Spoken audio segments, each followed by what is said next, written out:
Welcome to Multifamily Live. I'm Yarusi. And I'm Jason Yarusi. Our mission is to help you unlock your full potential as a multifamily real estate investor. So you can do more deals, bigger deals, with less stress, keep more profit, and free up your time. Multifamily doesn't have to be a mystery. It's time to go live. All right, so welcome back to Multifamily Live. Today we're talking about passively investing in the multifamily syndication. So there's a lot of context for you to understand. So you can look at an investment and say, one, is this a good investment? Two, even if it is a good investment, is this the right investment for you? Now, it may sound like the same thing. However, there could be an investment that is deemed good. However, it might not be the investment that is right for you at this time. Now, that said, think about a few things, right? So if you're looking to put money to work and you want it to only work for, let's say, 12 months or less, and the horizon on the timeline of the investment for the multifamily syndication is 5 years, probably not ideal. Also flip-flop that around. If you're looking to put your money and not have to think about having it come back to you and find another investment for 6, 7, 8, 10 years, and this multifamily syndication is only 3 years, again, not the right investment for you. If you're very bullish on where you live, right? So say you live in Delaware or Kansas, and you only want to invest in that state, and the investment, although it looks good, is in Georgia, again, maybe not right for you. So as you're looking at investments, it becomes very key to, of course, look at the operator. Is the operator's track record fluid? Have they constantly shown up and done what they said? Now, that doesn't always just have to be in multifamily syndication. If there's a new operator, it could be in other various lines of business. Have they been committed and stayed committed to what they have done? I see many times that people start new things and start and stop a lot, right? So a multifamily syndication can run 3, 5, 7 years. But if there's a person who's trying to put together a syndication and on their resume, they've had a lot of jobs or a lot of business they've started that have only been 6 or 9 months, that would probably look down on them because they haven't really fully sustained to stay with something for very long. How fluent are you with the market that potentially this investment is? Does the operator know this market very well? How did they find this deal? How is this relationship met? What roles are they playing in part of this deal?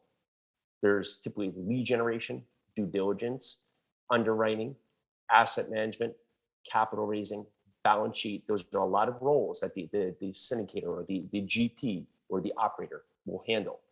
What roles is this specific person playing? What are the team members that this person has around them?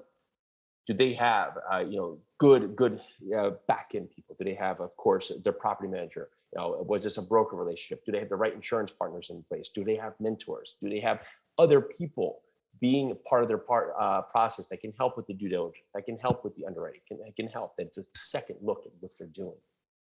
Or is that operator putting money into the deal themselves? Are they being very aggressive with some of their assumptions? And on the other side, what happens if some of their assumptions don't completely pan out, don't completely carry on for them to hit their rent bumps or maybe operate at the expense level that they thought they could? How have they fared on other deals? Is this a business plan that they have replicated on other deals, or is this a complete one-off from business plans that they've done in other places? So these are just a few questions here, but this is for you to engage to say, based on the questions I just asked there, on the response that you got from the operator, what would be your comfort level when you heard a response back to them? If this is their first time implementing this business plan, would that make you worried about the business plan being implemented? Or if they've now completed 4, 5, or 6 deals that have gone full cycle, they've executed the business plan, executed the business plan, and sold, what kind of level of comfort would that provide? How prepared are they in terms of having all their documentation together? Will they do distributions quarterly, yearly, monthly? When will distributions start? In their other deals, how have their distributions met their pro forma distributions? Meaning, if they've said distributions would happen every quarter, have they? And if they said they'd be 5% or 10%, have they been that? In communication, How will the operator, the syndicator, reach out to investors? Will it be on an ad hoc basis? Will it be regular updates? Will they be weekly, monthly, yearly? These are some of the questions that you can ask a person that you're investing with. Remember, you do work hard for this money, and you have the right to ask these questions. So ask the questions and put it in front of you, and put in front of the person who's putting together this deal. And if they don't know or can't answer these questions, ask why not. And if it's a question that's maybe a lawyer question or an attorney question, that's not always their responsibility to take that liability upon themselves. But hopefully they can put you in position to find that information correctly for you and for your investment strategy. All right, so these are just some of the things to think about when you're looking at for a passive investment. Of course, have any questions, reach out to us. You can go over to yarusiholdings.com.